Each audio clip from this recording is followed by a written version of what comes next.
తెలుగు కథలు యూట్యూబ్ ఛానల్కి స్వాగతం సుస్వాగతం. శ్రోతలకి నమస్కారం. ఈరోజు చదవబోయే కథ 2 ఉత్తరాలు.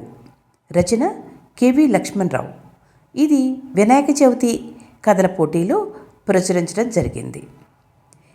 ఇక లక్ష్మణరావు గారి గురించి చెప్పాలంటే ఆయన బాల సాహిత్యాన్ని అవపోసన పట్టారనే చెప్పచ్చు. బాల సాహిత్యంలో ఎన్నో కథలు రాసి ఎన్నో కథా సంపుటాల్ని ప్రచురించడం జరిగింది. ఇప్పుడు ఈ 2 ఉత్తరాలు అనే కథని మనం విందామా? గౌరవనీయులైన అత్తయ్య గారికి మీ కోడలు వసుత నమస్కరించి రాయినది. ఈ కాలంలో కూడా దిక్కు కోల్పోయిన ఉత్తరం రాసిందేమిటా అని ఆశ్చర్యపోకండి.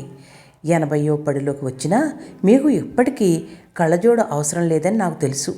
సూదిలో దారాన్ని అవలేలగా ఎక్కించగలరు. చేతివేలికి సూది గుచ్చుకోకుండా మందారమాలను దేవుని పటానికి వేయగలరని నాకు తెలుసు. ఇవి కూడా గొప్ప పనులేనా అని మీరు అనుకోవచ్చు. కానీ మీకంటే 20 ఏళ్ల చిన్నదాన్నైనా నేను కళ్ళజోడు లేకుండా ముందుకు కదలలేను. సూదిలో దారం ఎక్కించను లేను. ఫోన్లో మాటలు గాలిలో కలిసిపోతాయి. ఉత్తరంలో అక్షరాలు మదిలో నిలిచిపోతాయి. అందుకే ఉత్తరం రాస్తున్నాను అత్తయ్య. నాకు అత్తయ్య నయ్యాకే అత్త విలువ తెలిసొచ్చిందంటే నమ్మండి.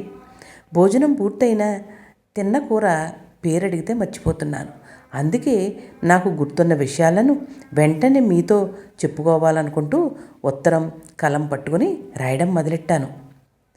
నాకు మీ అబ్బాయితో పెళ్ళైన 16 రోజుల పండుగ పూర్తయిన తక్షణమే మీరు నన్ను వంటింట్లోకి పిలిచారు. వంట పనిలో నాకు సాయంగా ఉండమంటూ నాపై హుకుం జారీ చేశారు. అత్త పెత్తనం మొదలైందని లోపల మిమ్మల్ని తిట్టుకున్నాను. బాధ్యతలు తీరిపోయాయి కదా, కృష్ణారామ అనుకుంటూ కాశీకి పోదాం, పుణ్యం కోసం తీర్థయాత్రలు చేద్దాం అంటూ మావయ్య గారితో చాలాసార్లు మీరు వెళ్ళిపోయేవారు. పనంతా నా మీద పడేసి యాత్రల పేరుతో పచారులు చేస్తోందని మీ గురించి వాపోయాను. కానీ అప్పుడు మిమ్మల్ని అపార్థం చేసుకున్న నేను ఇప్పుడు అర్థం చేసుకుంటున్నాను. కారణం, అప్పుడు నేను కోడలిని, ఇప్పుడు నేను అత్తని. మీ పెత్తనం నాకు నచ్చలేదని వేరు కాపురం పెడదామని మీ అబ్బాయితో అంటే, అమ్మ ఈ ఇంట్లో సీనియర్, జూనియర్ సీనియర్కు రెస్పెక్ట్ ఇవ్వాలి, లాయర్ కదా, లా చెప్పేవారు. వదిన గారు మన ఇంటికి వచ్చినప్పుడు ఆవిడతో నా గురించి, నచ్చని నా పనుల గురించి మీరు వదిన గారితో చాటుగా చెప్పేవారు. అవి నా చెవిలో వద్దనుకున్నా పడిపోయేవి. ఆ మాటలకు బాధేసేది. కన్నీళ్ళు ఉబికి వచ్చేవి. నా కన్నీళ్ళు చూసి మీ అబ్బాయి, వసు, కాళ్ళు తడవకుండా సాగరాన్ని, కళ్ళు తడవకుండా సంసారాన్ని దాటలేము, ఊరుకోమంటూ ఓదార్చేవారు. అప్పుడే నా కడుపున కిరణ్ పడ్డాడు. పసిపిల్లాడైన కిరణ్ వంకతో చంటి పిల్లాడితో పాటు ఇంటి పనంతా చేయలేకపోతున్నాను. వేరే కాపురం ఎప్పటికైనా పెడతారా లేదా అంటూ సీరియస్గా అడిగాను.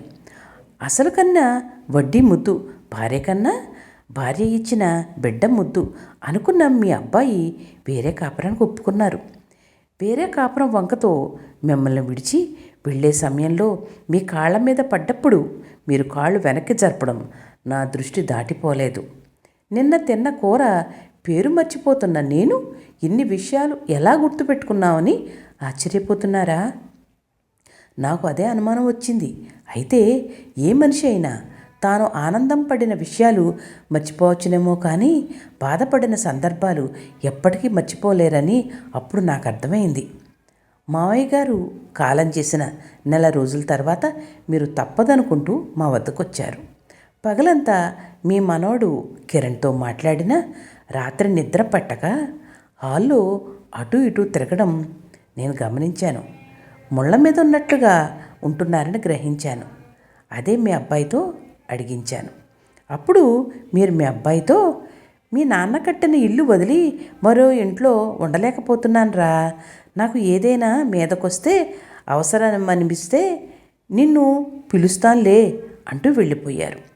మిమ్మల్ని పిలుస్తానుకు బదులు నిన్ను పిలుస్తాను అనడంతో నా పట్ల మీకున్న భేదాభిప్రాయం అర్థమైంది అత్తయ్య.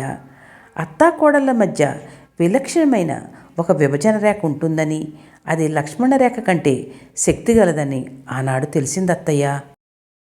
ఆ గీత చెరగదు, అత్తాకోడళ్ల రాత మారదని ఆనాడే అనుకున్నాను. అయితే ఇవన్నీ ఆలోచించేటప్పుడు నేను కోడలి స్థానంలో ఉన్నాను. ఇప్పుడు నా ఆస్థానం మారింది. అత్తయ్యనయ్యాను. ఆలోచన తీరు కూడా మార్చుకున్నాను. మనం ఏ విషయంలో బాధపడతామో ఆ విషయాన్ని ఇతరుల వద్ద ప్రస్తావించకపోవడమే విజ్ఞత అనిపించుకుంటుంది. అందుకే నా కోడలిని అత్తలా చూడలేదు, అమ్మలా ఆదరించాను. కన్న కూతురులా చూసుకున్నాను. నా కోడలైన సిరి పెరట్లో నేను పెంచుకున్న ఉసిరి చెట్టులా పచ్చగా కళకళలాడుతూ ఇంట్లో తిరుగుతుందనుకున్నాను. కానీ సిరి ఎంతైనా మీ బంధువుల అమ్మాయి కదా.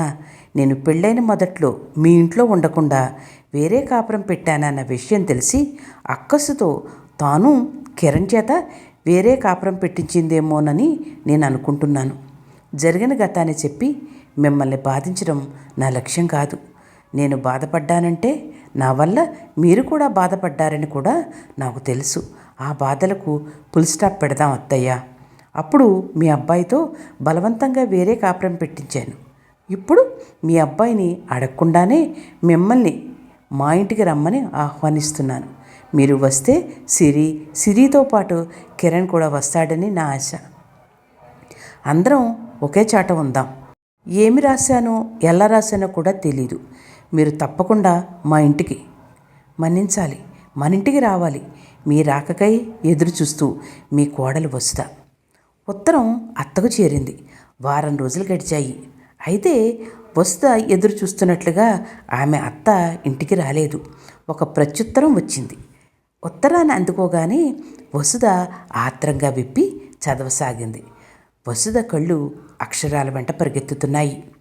ప్రియమైన వసుధకు మీ అత్త మాణిక్యం ఆశీర్వదించి రాయినది.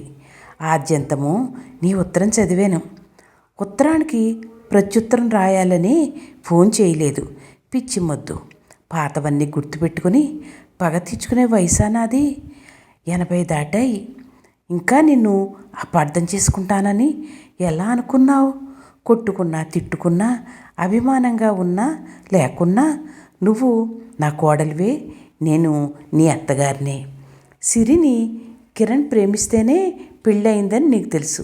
కానీ కిరణ్కు సిరికి పెళ్ళి జరిగేలా తెరగ వెనక ఉండి ప్రధాన పాత్ర పోషించానని నాకు మాత్రమే తెలుసు. ఆ విషయం తెలియగానే వసుధ ఆశ్చర్యపోయి తల పైకెత్తింది. తిరిగి తలదించి ఉత్తరం చదవసాగింది. ఆశ్చర్యపోతావని ఊహించాను. కానీ నీ గురించి, నీ మంచి గుణం గురించి నాకు తెలుసు కనుకనే మంచి పిల్లవైన సిరిని నీ కోడలుగా చేశాను. కానీ సిరి కూడా వేరే కాపురం పెట్టినందుకు ముందు నేను ఆశ్చర్యపోయాను. ఫోన్ చేసి సిరిని అదే విషయం గురించి అడిగాను. అప్పుడు సిరి నాతో, అమ్మమ్మ, తల్లి కూతురు కలిసుంటేనే గొడవలు పడే రోజులివి. కలిసుండి మనసులు విడిపోవడం కన్నా దూరంగా ఉంటూ మనసులు కలుపుకుపోవడం మిన్న. అందుకే వేరు కాపురం కిరణ్ చేత పెట్టించానంది. అమ్మలా చూస్తున్న అత్త వద్ద ఉంటే నేను పని చేయడం కూడా మర్చిపోతానేమో అంది. అంటే నువ్వెంత బాగా చూసావో ఆ ఒక్క మాటలో నాకు అర్థమైంది.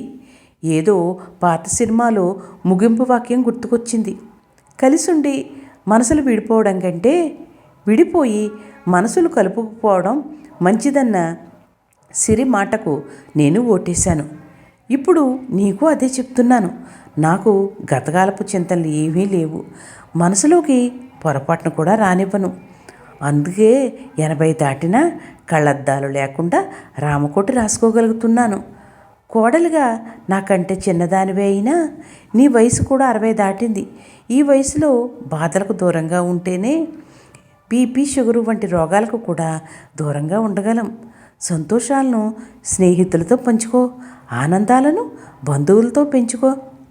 నా కాలు చెయ్యి ఆడన్నాడు మీ వద్దకే వస్తాను. నాకు మీరు తప్ప ఎవరున్నారే? నా బాధ్యత మీదే కదా.